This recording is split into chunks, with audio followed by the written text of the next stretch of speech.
Alright, so here's my next ace tanker game in this T-34-3, and whereas the last game showed off kind of like the ability to bully, I feel like this game really shows off the alpha damage of this gun, and the teams are fairly evenly matched again. They have one more green player than we do. I'm the only green player on our team, but we probably have more yellow players than they do.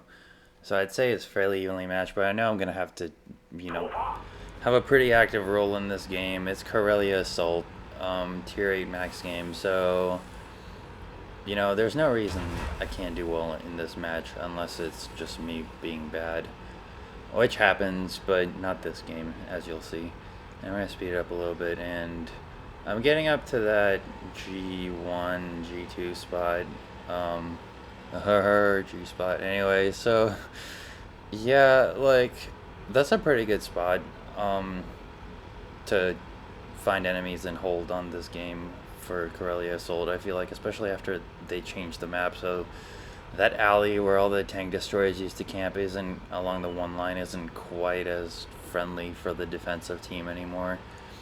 And our, what is that, Easy 8? Yeah, he's spotting all those guys, and I'm just like, oh my god, it's an all-you-can-eat buffet. There's only one tier 8, they're all lobies, and I just want to tear into them with this gun.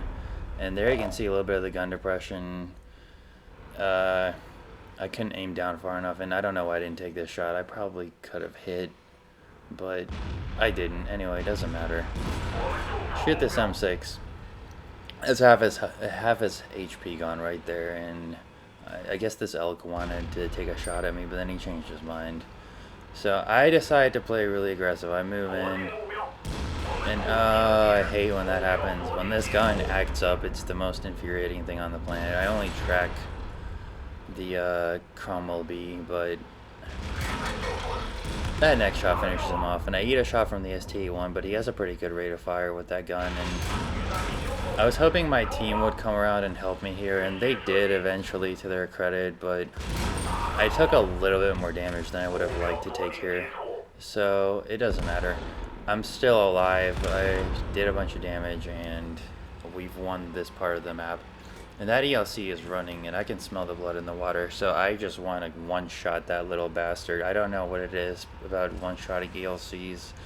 I just really like doing it. It makes me feel good. And I mean, I don't even hate ELCs. I have one myself, but it's just fun. Just one-shotting things is fun.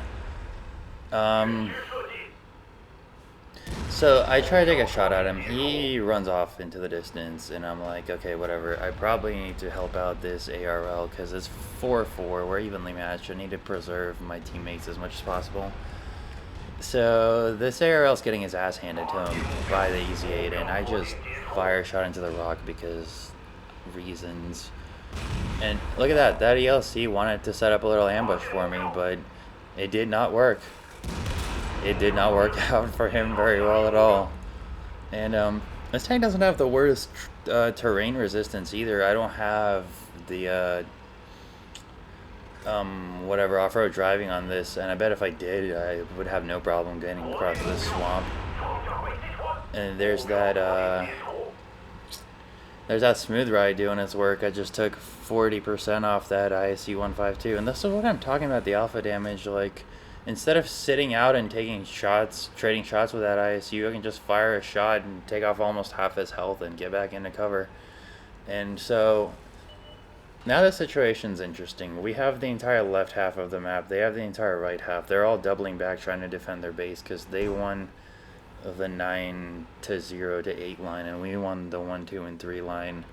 So I load a heat round, and I'm ready for that KV5 and that IS-3 to come over here, and I'm going to slow this down a little bit because suddenly a wild Easy 8 Sherman appears, and I just feel bad for this guy. Look at this. He just gets put the hell down. Just, no. Go away. Go away. I don't want you here. And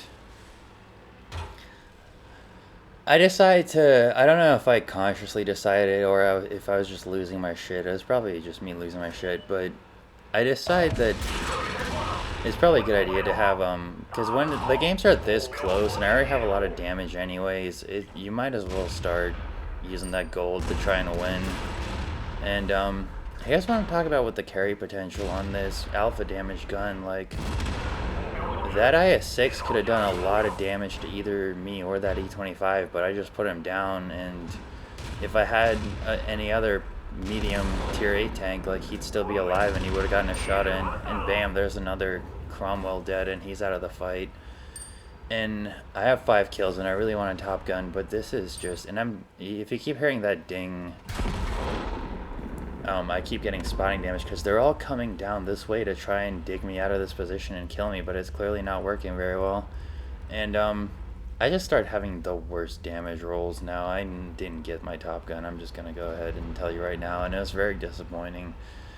But it was still a good game, and here's that Tiger 2, and still heat. Obviously just cuts through it like a hot knife through butter. If that had rolled higher, I could have one-shotted him, but it doesn't. I get some spotting damage on him, I think. Yep. And this was a little unfortunate. KV5 put a full damage hit into me, or not KV5, KV85, and I get a low roll on him, but my team finishes him off, and whatever. I'm still alive, that's what matters. I'm still doing damage, and someone kills that EZ8 before I get to kill him. So, and that's it.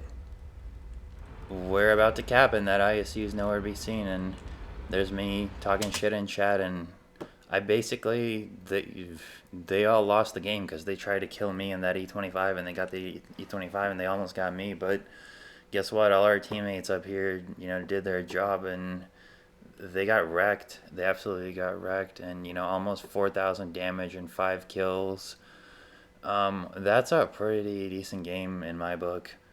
I liked playing this game. This was very like a blood pumping kind of game, and I enjoyed it a lot. And my tanks shot to pieces, but whatever. We prevailed, and that's what matters. All right, so let's look at the results, and I think you'll be not too surprised, but maybe just a little bit surprised. Alright, so here are the results again. Obviously Ace Tanker and High Caliber almost got the Top Gun. Almost. Didn't quite get the Top Gun. Just about 4,000 damage and 750 assist damage. Honestly, I was kind of shocked that I didn't get more assist damage. I felt like I should have gotten more, but I guess some of the other my teammates were spotting those guys that all came around that rock to try and kill me. Whatever, it was still a good game, and alright, let's look at the next screen. And there you go, 1400 base XP. Pretty good game overall. Top on kills, top on damage done for both teams. It's a pretty good feeling. Anyways, next game, or next screen. Nothing too surprising here, fairly decent accuracy, for how well I did there. And here's what kind of surprised me a little bit. Even with all those heat shells and the fact that I was running a standard account, I still made about 30,000 credits profit on this game, and obviously it's because I did 4,000 damage, but here's the thing. I found that in the game, there's kind of a point of diminishing returns for how much damage each shell does as opposed to how much it costs. So, like, for example, the SU-152, I'll run a lot of heat shells in that, and as long as I'm doing full damage with every heat shell, I'll usually make money. So, if you use your premium rounds wisely, you can still make money, and obviously it's a premium tank, so that helps a lot. But even if you don't have a premium account, you can use your premium rounds wisely and make a lot of money. Well, a decent amount of money anyways. Alright, so that was that game. Tell me what you guys think. Rate, comment, subscribe, whatever, the usual. And stay tuned for more games. Alright, bye.